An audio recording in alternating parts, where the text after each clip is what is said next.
Kung gagawa kayo ng story net tapos mahirapan na kayo manalo sa election. Parang tanga. Tanga talaga kayo. Japan. Tinapat. Ay, ano ba? Mayor, since you mentioned itong impeachment case niya ni DP Sara, gusto natin pag-usapan, Mayor, sa left. Let me add, Okay. it will not only be the Vice President.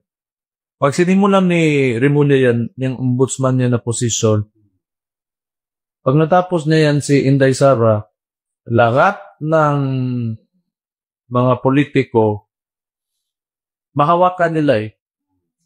Okay, sige, you will not, ayaw mong kumapti sa amin, may kaso ka. Okay, let's say for example, Cebu, Manila, anywhere else. Ang gagawin lang ng rebellion na yan, tatakutin nila ng kaso yung mga politiko na yan. So that they can control the entire country with the elected officials, especially those in the highest positions. Through, kita mo nga si, may heartbeat, sets of heartbeats